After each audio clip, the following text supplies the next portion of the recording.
बिजाई के समय किसानों के सामने पहले रासायनिक खादों की भारी किल्लत सामने आई है और फिर किसानों ने बिना खाद के ही अपने खेतों में गेहूं की बिजाई की थी। खाद की किल्लत के बाद किसानों को बढ़े हुए तापमान की मार भी झेलनी पड़ी है।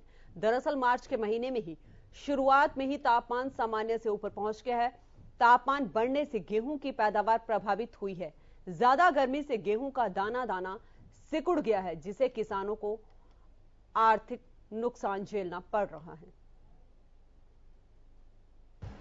लेकिन इस बार मौसम की मार ने गेहूं के उत्पादन को काफ़ी हद तक प्रभावित किया है, जिसमें इस बार मंडियों में भी देखने में आ रहा है कि गेहूं कम आ रहा है। और उसी के साथ जब किसानों से बात करते हैं तो उसमें भी प्रत्यक्ष देखने में आता है कि गेहूं के उत्पादन में काफ़ी गिरावट आई है। और इसका मुख्य कारण तापमान का एक साथ बढ़ना रहा है, क्योंकि मार्च के महीने में ही मौसम गर्म हो गया और 1 से 2 डिग्री तापमान यदि सामान्य से अधिक हो जाता है तो गेहूं के उत्पादन पर 5 से लेकर 15% तक की गिरावट आ जाती है।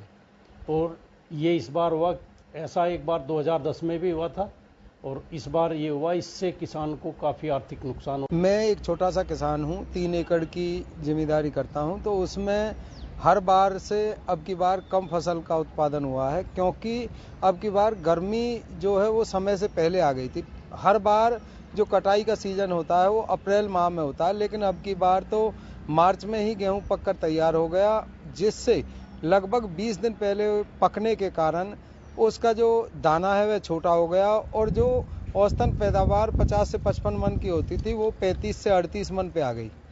जब 10 से 12 मन की एवरेज प्रति एकड़ कम हुई है तो ये है कि लगभग 10 से 12 हज़ार रुपये का नुकसान एक किसान को हो रहा है।